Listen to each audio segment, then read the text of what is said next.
What's up, everybody? This is Ernesto from Social Work Mentor, or maybe I should say from Social Work Magic, the only AI tool made by a social worker for social workers. Let me get into that in the video.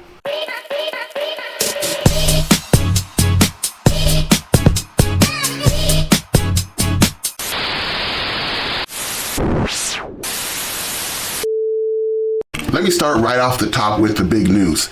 Social workers, we have an AI tool made by us for us. Now, I'll get to the details in a few minutes, but first, let me talk about a few things. You know, I've been playing around with the OpenAI platform, ChatGPT, trying to figure out how we social workers can benefit from a social work focused AI tool. And I spend many late nights playing and testing and retesting and figuring stuff out and then learning something different and learning something new. And I might have settled on something. So over the past several weeks or months, I've been working with my developers to develop an actual tool that we as social workers can use in our day-to-day work that can help to streamline your work, help you get organized, and potentially much, much more. Before I talk about it though, let me talk about a few things that I've gotten in terms of feedback on some very early prototypes that I put out. So as I talked about in some of my videos, we are really early in all of this AI stuff, and it's really new to many of us. Many people feel uncomfortable. They don't quite know, is this the robots coming to take over the world? Are they going to take our jobs? What is happening with AI? So I've done maybe some of that work for you and really trying to figure out how this stuff all works. And you can hear some of that in my previous videos. But basically what I've learned is at this time, AI, although super powerful, super impressive, super amazing, it's not really thinking. It's not a sentient being coming for our jobs. At this time, it's basically a text-based model that basically predicts what the most likely next word should be in any given phrase or sentence or response that it gives. Now, although that may not sound that impressive, when you play with it, you realize just how impressive it is. The responses that are provided by AI in very specific social work scenarios are impressive. Again, I'll refer you back to some of my other videos if you want to check that out. Now, the reason why these results can be so impressive for social workers or anyone else who uses AI is the way that the information is attained from the AI model. So in the background of any search that's made to these AI tools, it's not just randomly pulling information from the cloud. It is specifically going to verified, in many cases, websites that include peer-reviewed journals, social work websites, social work research, social work data. It's not just pulling randomly, it is specifically getting high quality information from high quality, legitimate, verifiable sites that are related to social work. Things that we probably would use if we didn't have AI. We would search a journal website, or maybe search for and use information from a university social work website or a reputable national social work organization. Those are the same places where AI in most cases is drawing its information from, which is why when it's providing its results in the order of the most likely next word to follow, as I described it previously, those next words are coming from legitimate websites, journals, research, things that are really, really legitimate in social work. So for those that are worried about the results that they may get through these AI tools, hopefully that helps a little bit to understand just where those results are actually coming from. Now that in no way, shape, or form means that the results are perfect. When I describe my tool in a few minutes, I'm going to tell you about how I really want to emphasize that this is a tool. It's a super impressive tool, but it is a tool. It's not the answer. It's not the end-all be-all of social work. You will, as you'll see, you'll put in inputs, you'll get results, and you'll be able to use those results as a framework or a guide or a prompt. The results that you attain from the tool are meant to be something that you can use as a guide or a prompt or an idea starter, something to get you going in the direction of the work that you're trying to get completed. It's very difficult for me to explain, but you'll see once it's demonstrated. In any case, the results that you'll get back from the tool are legit, are impressive, but you will need to overlay your own social work expertise, your own social work experience, your knowledge, your education. That still needs to be a part of whatever work you do that uses this tool. This tool is not here to replace. This tool is here to support in a very legitimate way. So as I've been playing with AI and sharing what I've learned on my social media, I have had some responses that look a little bit like this. So let me address this particular point. There's a lot of talk about how the biases of the developers or the creators of ChatGPT, OpenAI, all these platforms, how that is embedded within the results and the algorithm itself. Now, I believe that there is some truth to that. Here's one example. I was playing with the tool and I got back a response to a particular prompt that I asked, a question. It gave me a result, and I believe I told it, now give me the response, the same response in the voice of a college professor. And it redid the response to me, but it was more of an academic perspective that was provided in the response, which was fine. Then I said, now give me the response in the voice of Donald Trump. And when I said that, and I was saying this just to play with it and see what are the limitations, does it have limitations? And indeed it said, this is a serious topic and it's not something to be played around with, and you shouldn't use this as a joke or something along those lines. I'm paraphrasing right now. But the point is, it seemed like there was some bias built into that. Now, forget about whatever you may think about politically or whatever. Just consider that the point being made by the person who shared their feedback was that there is bias in the model from the developers. So it seems like there may be some truth to that. But here's what I'll say. As I just mentioned, if you were to just cut and paste the results that you received on your AI tool, whatever it is, Social Work Magic or whatever it may be, you are essentially taking the risk that those biases could be introduced into whatever you're using the results for, because you're just using them as they're coming and trusting that that is accurate, correct, and appropriate. That is why I mention any results that you get, I make it very clear with my tool and everything I put out, you need to look at it. You need to verify, make sure that grammar is okay, although I found grammar to be better than anybody that I work with.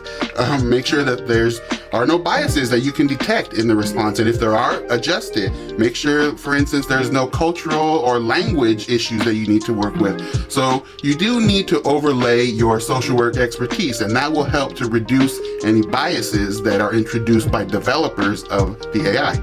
Additionally, when I think about it, and this could be a little controversial, but any best practice that we use, any training that we go to, any different perspectives that we receive professionally through all the things that we do as social workers, I would offer this for consideration.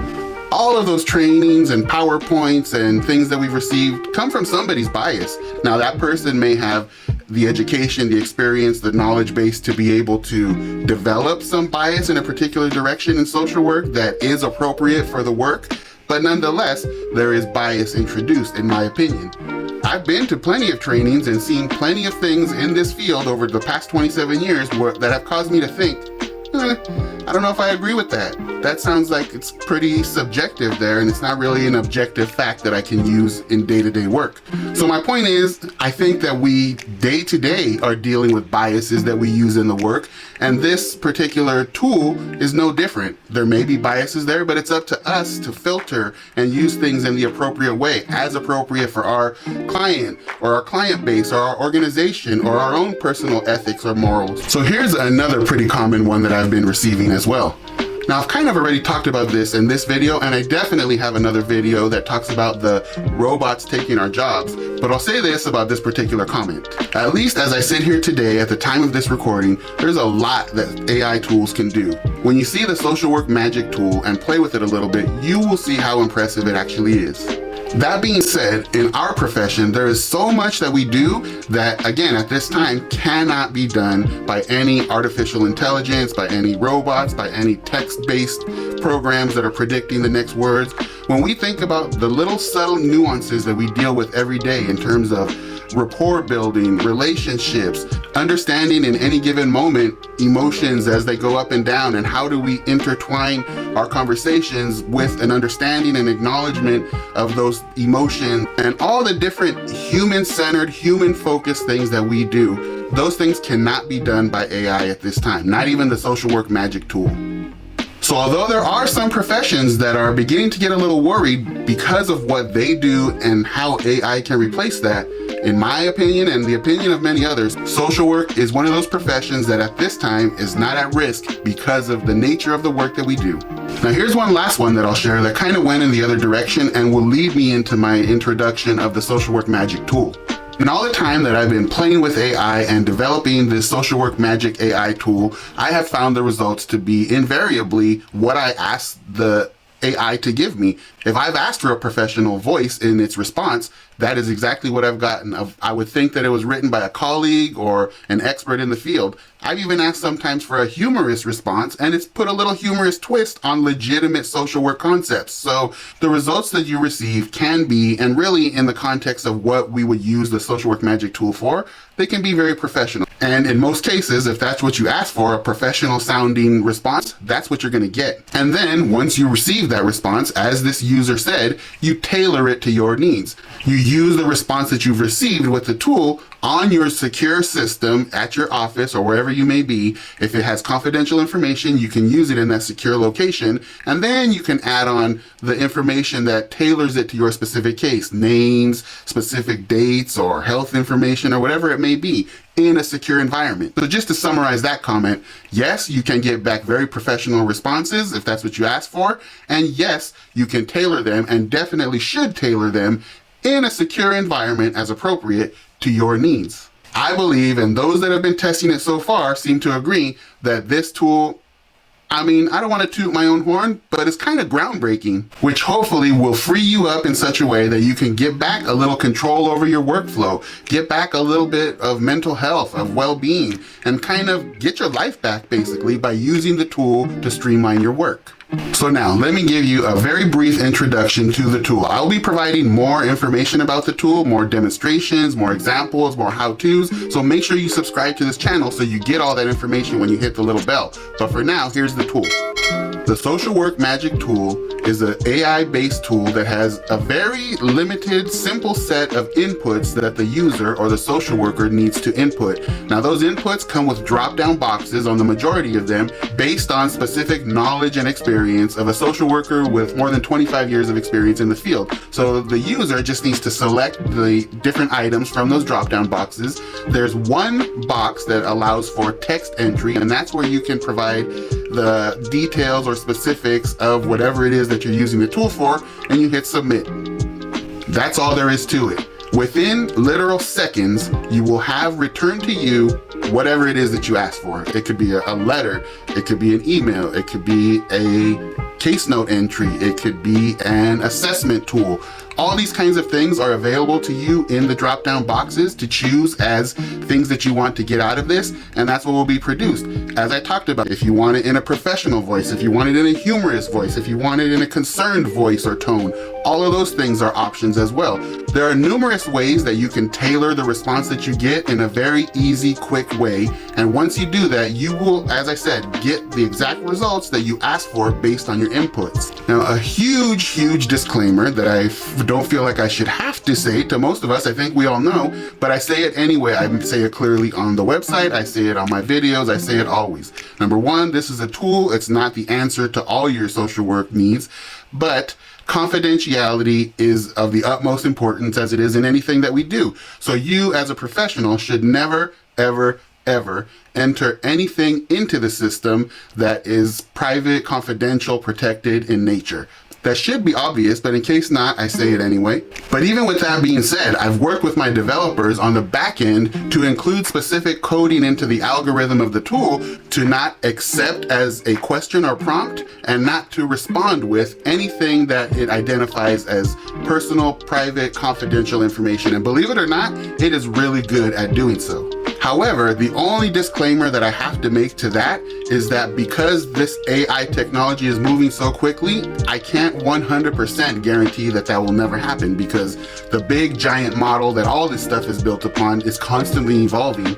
And so it's not 100% guarantee that the code in the back end will protect that, but it is pretty close. And if you're a professional who's not entering that information in the first place, it's a moot question. But because I know that that is such a gigantic thing for all of us, it's something that I will continuously ongoing be working with my developers with to make sure that if and when any changes to the larger algorithm are made, that our coding in the back end is still there to prevent accepting or responding with private information.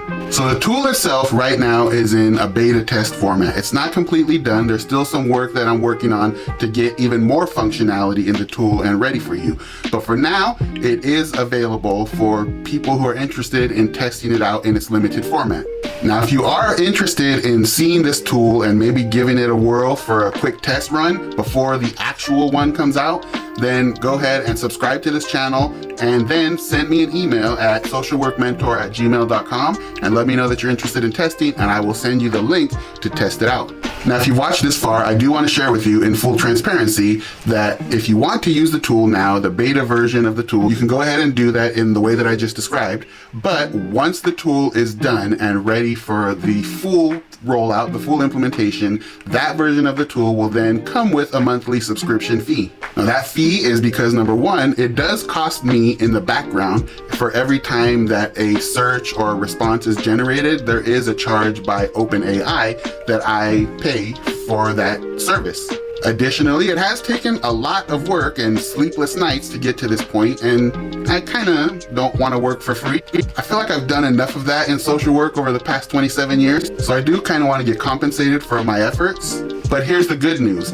According to my calculations, and you know social workers with math, so you might want to double check it, but it's going to probably be roughly about $1/4 a day to use this. But when you see the tool, when you use it, when you see the results you can get from it, and when you think about how that can impact your work day to day, you'll have to consider for you whether $1/4 a day is worth the stress reduction, the ability to take control of your workflow, to get back some time with your family and time with your friends, all the things that I'm hoping the tool can provide. But let's not get ahead of ourselves. Let me finish up the tool and get it ready to go. So for now, if you're interested in testing it out, let me know. If you're not quite ready for that yet, just subscribe to the channel. I'm gonna be putting out more information. You'll be able to see demonstrations of me using the tool. I already have one demo up on my channel already. You might want to check that video out. But if you subscribe, you'll see those demos, you'll see those how-tos, you'll stay in touch with the tool, and if it's right for you, maybe someday you'll go to the next level with it. Thanks for watching, and I'll see you in my next video, which I'm gonna guess is gonna be more about the social work magic tool. See you in the next one.